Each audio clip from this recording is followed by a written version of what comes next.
footage of the train. Where's the light rail? I don't know where the light rail is. Yeah. What's up, y'all? Doing a real quick update. Just got back in Chicago, or back in Minneapolis from Chicago. We had lost a family member, so I had to go to the services. One thing I'll tell you is, real quick, the difference, the vibe between Minneapolis and Chicago is a whole different thing. You come back to the airport in Minneapolis, you start feeling kind of depressed. Folks is looking crazy. They dress crazy. It's a whole different ball game. I took a train to Chicago. Hopefully I don't get no call while, in this transition of moving to this infrastructure thing. My point of the matter is, in my second book, I talked a lot about digital archiving and history and things of that nature. And I got pictures of the freedmen, my ancestors and great grandparents and stuff like that from the 1900s and the folks that built this country. And I was talking to some of my family members about building like a digital family tree or something like that. Some kind of a digital archive where I could put all these pictures and have like a digital family tree talking about our lineage and where it goes and things of that nature. And I just want to give a shout out to Chicago, man. They talk about, the high crime and all this stuff about, man, black folks, it ain't like Minnesota where the immigrants are running things and the foundationals are just under their feet completely. That's a world-class city. Minus whatever setbacks they may have, I seen black businesses left and right. Superb customer service. And I'm not blind. I'm going to keep it real. The sisters was on point. It's an observation. The sisters were on point, man. They weren't looking ran over and stuff like that. Compared, you get back here and everybody just looks like they woke out of bed. Them brothers and sisters, for the most part, they have some dignity about themselves when they walking around. Completely different than Minneapolis. Minneapolis, I'm from here. I could speak that. Folks is looking crazy. Folks is looking real crazy. Now you might, you got a couple of like the old school, the old cats. They look, you could tell like they ex-dope fiends and stuff like that. But man, they even try to dress up a little bit. You know what I'm saying? So I'm just saying, just the vibe was different. The food was better. And me coming back home, I ain't gonna lie, it's kind of disappointing. I'm gonna be honest, it's disappointing. I'm going over the south side of black business. You may have a little African business here and there. The West African brothers are doing the taxi thing, whereas here you have the East Africans and stuff. So, for the most part, the service to me in Chicago was better. The customer service, just the people, everything is it just feels like it's kind of up front. That was me from going to the train to flying back. But when you get back here, it just starts feeling depressing again. It starts feeling depressing again. So, I'm going to post a quick picture of a great grandmother of mine. I talked about there was a thing, there was this thing we grew up with where they used to tell us that a lot of black people was just subservient and just taking anything and didn't have no land and didn't have no money or whatever. Man, black folks had stuff in Chicago and Mississippi. Believe that. We had stuff all across the United States. But that's just my little Chicago update. But into the tech hand, working with a staffing company for like a financial banking ordeal that I got a couple brothers that might be interested in that. And to this digital archive, we have to start archiving photos and information about our folks early on before the old folks pass, and they have some of that information. So it's important that we do that.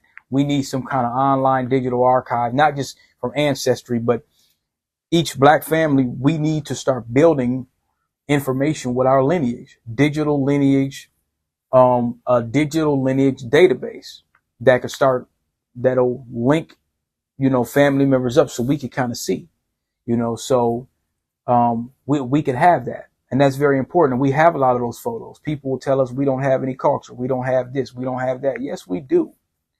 We have a lot. We have more than most people. And we have proof. We have paperwork and we have photos of what our folks did in the 1800s and the 1900s. We have these things. These are things that we have. Some people may not have more than others, but we have them. So, I think that's a good idea to have a digital online lineage, something where all your family members can access it, and something that you could build up and people could add some stuff, because it'll be based on proof. It's not for stuff that's up for debate. You can't Photoshop none of this stuff. I mean, you can, but I'm saying when your great great aunts and great grandparents have these pictures, you can't Photoshop that. You can't take that out of the history of America. This is stamped and engraved in this country, and we need to start stamping and engraving this piece of history so our family members can look at that and be proud of what we brought to this country and what we brought to this land in these last 400 years, despite, slavery and Jim Crow and all that stuff. They're actually, what is that? Technology support analyst from a follow call. This position is 3 days in St. Paul, downtown St. Paul, and then I think it's remote. So let me see. I wonder if Titan or anybody wants this one. It's up to $25, but they say you got to have 6 rigs. All right, I don't know. That's another thing. When they say it's make or break, they saying it's a make or break. You have to have 6 rigs for a position from 20 to 25, but you got to have ZenApp. I know ZenApp's a little older, but that doesn't make sense. How many people are really going to have that? So I don't know who they think they're going to find for under $25 an hour. That's a ZenApp expert, but I don't know.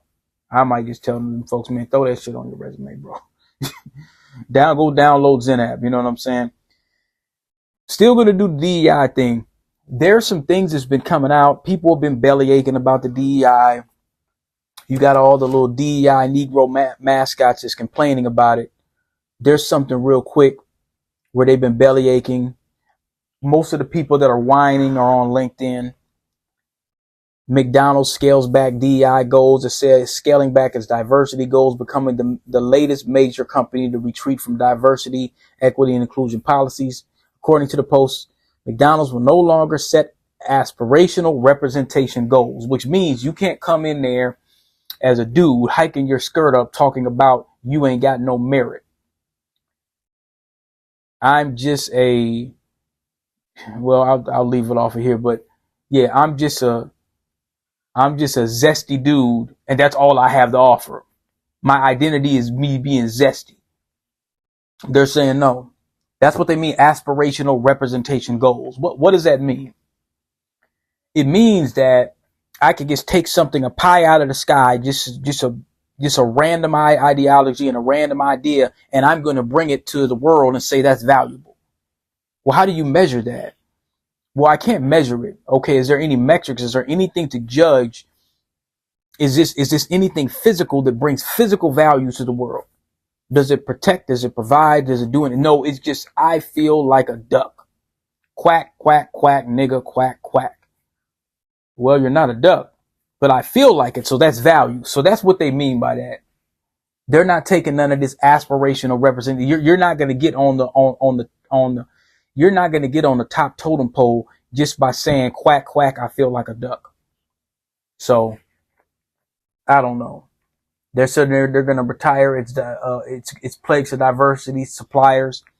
So that's going to include some of the HBCU scams where they bring in, a lot of these folks that, I guess they black for 5 minutes or want to be close to folks who's black for 5 minutes. That's about to be up out of here.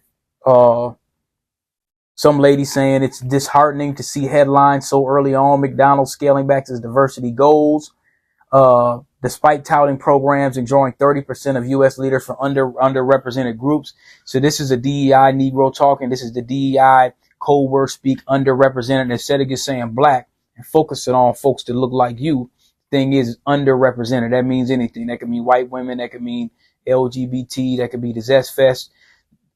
Anything. Salt, pepper, carrots, lettuce, turnips. Yeah. Not just saying the main ordeal, not steak. No, everything else. That's what they mean by that. She said this trend isn't isolated. Ford, Walmart, Costco. As a DEI advocate and strategist, I can't help but to reflect on what I've observed and called out. And she put that in bold. Called out. Many of these commitments were never more than performative gestures. In light of changing external pressures, organizations are showing their true values. To my marginalized communities, I see your frustrations. Marginalized. That's another code word. So this is a DEI leader. Some Negro, I'm not even going to mention her. Some Negro got up there with their DEI. See, when you start talking about that underrepresented, underserved, all of that kind of stuff, nah. And we've been talking about these folks for a long time. So yeah, go Walmart, Costco, whatever. Just go ahead and cut it. Because if you're going to lump us into the underrepresented, let's just all be uncomfortable. Let's update. Like, share, and subscribe. I'll see y'all in a minute. Friedman.